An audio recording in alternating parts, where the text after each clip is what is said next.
In this video, we'll be continuing with our Neville Goddard radio talk series. This one is Affirm the Reality of Our Own Greatness. In the creation of a new way of life, we must begin at the beginning with our own individual regeneration. The formation of organizations, political bodies, religious bodies, social bodies is not enough. The trouble we see goes deeper than we perceive. The essential revolution must happen within ourselves. Everything depends upon our attitude towards ourselves. That which we will not affirm within ourselves can never develop in our world. This is the religion by which we live. For religion begins in subjective experience. Like charity, it begins at home. Be ye transformed by the renewing of your mind is the ancient formula, and there is no other. Everything depends upon a man's attitude towards himself. That which he cannot or will not claim as true for himself can never evolve in his world. Man is constantly looking about his world and asking, what's to be done? What will happen? When he should ask himself, who am I? What is my concept of myself? If we wish to see the world a finer, greater place, we must affirm the reality, a finer, greater being within ourselves. It is the ultimate purpose of my teaching to point the road to this consummation. I am trying to show you how the inner man must readjust himself, what must be the new premise of his life, in order that he may lose his soul on the level he now knows and find it again on the high level he seeks. It is impossible for man to see other than the contents of his own consciousness, for nothing has existence for us save through the consciousness we have of it. The ideal man is always seeking a new incarnation, but unless we, ourselves, offer him human parentage, he is incapable of birth. We are the means whereby the redemption of nature from the law of cruelty is to be effected. The great purpose of consciousness is to effect this redemption. If we decline the burden and point to natural law as giving us conclusive proof that redemption of the world by imaginative love is something that can never come about, we simply nullify the purpose of our lives through want of faith. We reject the means, the only means whereby this process of redemption must be effected. The only test of religion worth making is whether it is true born, whether it springs from the deepest conviction of the individual, whether it is the fruit of inner experience. No religion is worthy of a man unless it gives him a deep and abiding sense that all is well, quite irrespective of what happens to him personally. The methods of mental and spiritual knowledge are entirely different, for we know a thing mentally by looking at it from the outside, by comparing it with others, by analyzing and defining it. Whitehead has described religion as that which a man does with his solitude. I should like to add, I believe it is what a man is in his solitude. In our solitude, we are driven to subjective experience. It is then that we should imagine ourselves to be the ideal man we desire to see embodied in the world. If, in our solitude, we experience in our imagination what we would experience in reality, had we achieved our goal, we will in time become transformed into the imagine of our ideal. Be renewed in the spirit of your mind, put on the new man. Speak every man truth with his neighbor. The process of making a fact, of being a fact of consciousness, is by the renewing of our mind. We are told to change our thinking, but we can't change our thought unless we change our ideas.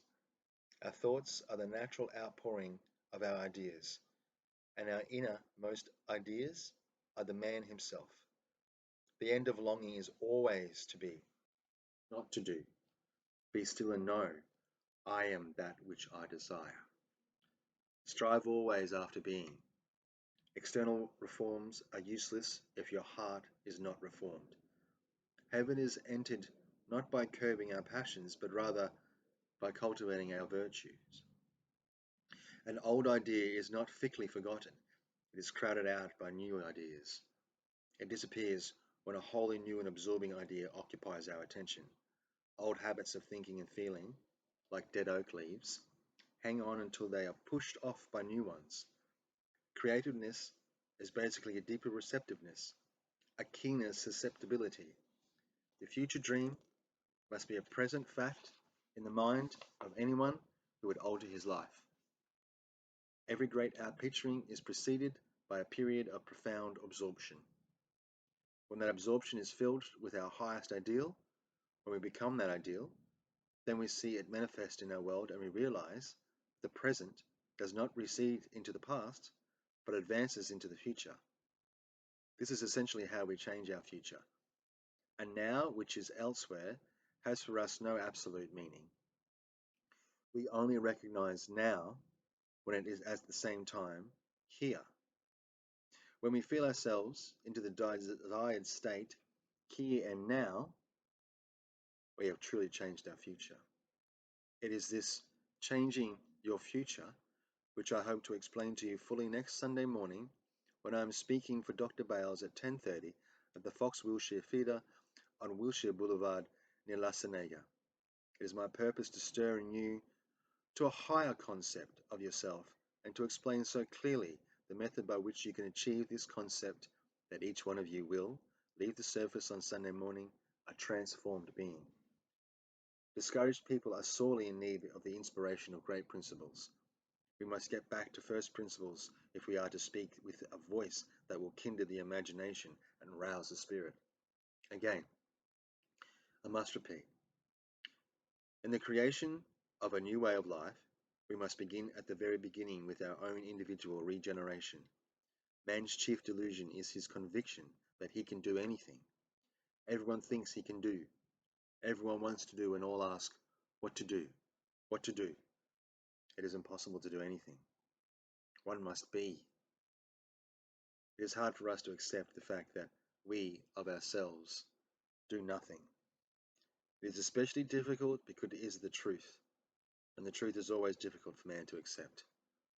But, actually, nobody can do anything. Everything happens, all that befalls man, all that is done by him, all that comes from him.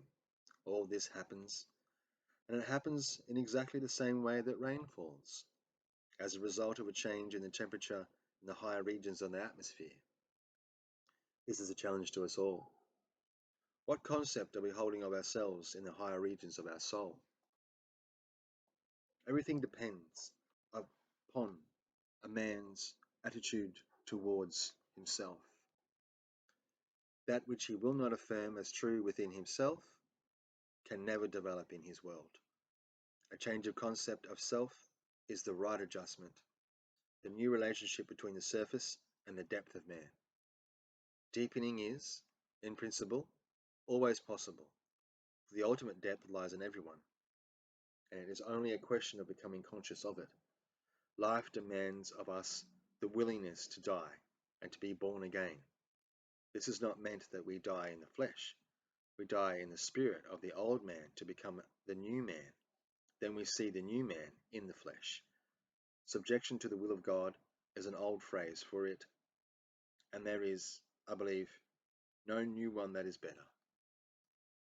In that self-committal to the ideal we desire to express, all conflict is dispersed and we transform into the image of the ideal in whom we rest. We are told that the man without a wedding garment reaches the kingdom by cleverly pretending. He does not believe internally that he practices externally. He appears good, kind, and charitable. He uses the right words, but inwardly he believes nothing. Coming into the strong light of those far more conscious than himself, he ceases to deceive. A wedding garment signifies a desire for union. It has no desire to unite. He has no desire to unite with what he teaches, even if what he teaches is the truth. Therefore, He has no wedding garment. When we are united with the truth, then we will put off the old nature and be renewed in spirit of our mind. Truth will strip the clever pretenders of their false aristocracy. Truth, in its turn, will be conquered and governed by the aristocracy of goodness, the only inconquerable thing in the world.